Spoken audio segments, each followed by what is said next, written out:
Hey you guys, I just have a minute to record this. I'm here in Vashon, Washington by the fire with my book, about to go on a live Q&A from my Wizard Training Level 1 course, and I was just diving into this. Wanted to chat with you guys about it and read you a couple of excerpts. So I'm loving it. I'm very picky about listening to other mystics' spiritual instruction. I'm very picky. I've got a very sensitive meter, and I just have loved all of Sandra Ingerman's work. I just think it's great. I think it's super accurate. I think it's super powerful. She's coming from the perspective of someone who, in my opinion, knows their stuff and is teaching it with an open heart and with the right intentions, what I qualify as that.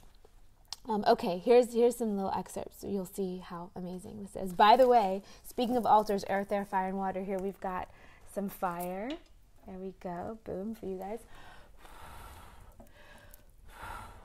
All right. I love breathing life into the fire sometimes. That one wasn't close, you guys couldn't see, but sometimes it's so fun, especially when you're just getting it started. We have water, magic, my little Marima friend. He lives on the coffee table. I've had him now for 6 years. Earth, I've got a bunch of crystals. I've also got a bowl of soup I'm eating, which represents earth. And for air, we've got some Palo Santo and white sage over here. I'll burn a little. Okay. All right, so excerpts for you. A couple things.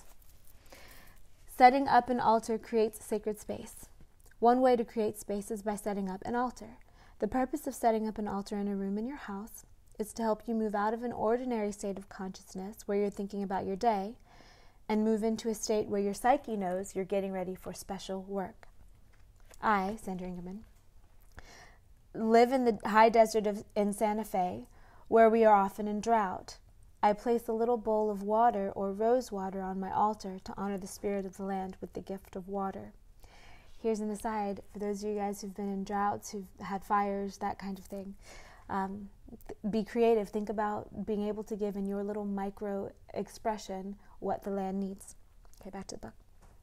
Discover for yourself which sacred objects call to you to create sacred space where you will perform your spiritual work.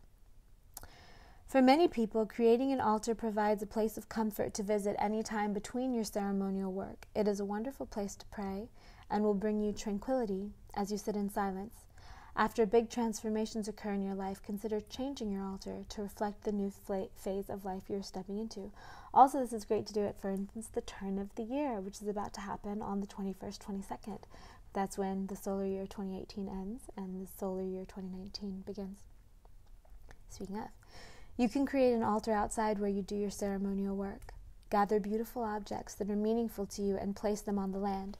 You can build rock cairns, stacks of rocks, or medicine wheels in your special place. This is a wonderful way to bring sacred energy to your land where ceremonial work occurs. And then, this is why I record a video for you guys, because of this excerpt. You might live in an apartment or in an urban environment where you cannot keep a permanent altar outside. In this case, you can take home the objects you created your altar with, or simply create a small altar of stones where others will not notice them. These stones will represent sacred space you can return to when performing your spiritual work. So grab little things and pack them up and take them with you and set them out, and then you can pack them back up again and leave. Or I love the idea of just doing stuff where people won't notice. All these little fairy portals you can build. Okay, let's see. Many of us travel with a portable altar to create sacred space in a hotel or a location we visit. Create a simple altar to take with you by using something like a jewelry box and filling it with bits of sacred herbs such as sage or cedar and some small special objects. You might use beads to create symbolic designs that have special meaning for you to make the box a sacred object. You can pack a small rug, bandana, or handkerchief that you can place your objects on.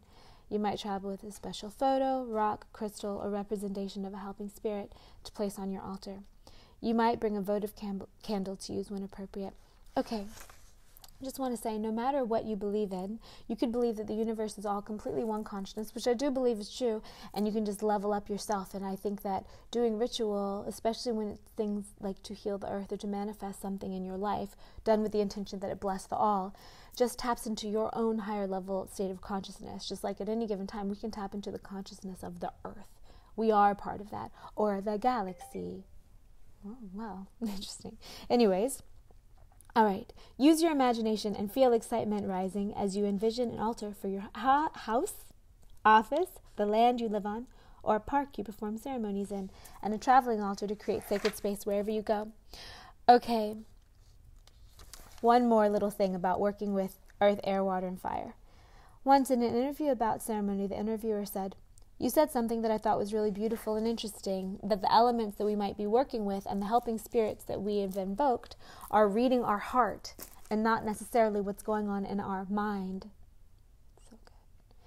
When I heard that, I asked myself, what does that mean for an element like fire to read my heart? An element like fire to read my heart.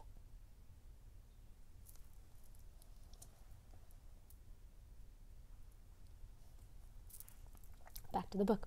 I simply loved that question, and I would imagine many of you might be wondering the same thing. I love working with the elements. It's one of my passions to teach people that the elements are incredible allies for us. Earth, air, water, and fire are alive. They are living beings. Just like a tree is alive, fire is alive, too. The elements are intelligent. They are nature, and nature is an intelligent force. I have watched the fire change how it burns when different people come up to the fire during a ceremony to state a prayer. I have watched with ceremonial work how the winds change to move a fire in a different direction. We can talk to the elements as allies in partnership without trying to manipulate them. Just good. Just so good. All right, I'm late for my call. I gotta go. Send you guys so much love from the island. I'm going back to the mainland for the first time tomorrow after jumping on the island for a little bit, and it's going to be fun to touch down on the landmass again. So sending you guys so much love. Again, the Book of Ceremony by Sandra Ingerman. It's really good. If you want to know when I'll hop on the live chat, I'll put it on my Instagram for sure. Also probably on the Facebook page. And yeah, that I don't update it very often, but once in a while. So okay, sending you guys so much love, and talk to you soon. Bye.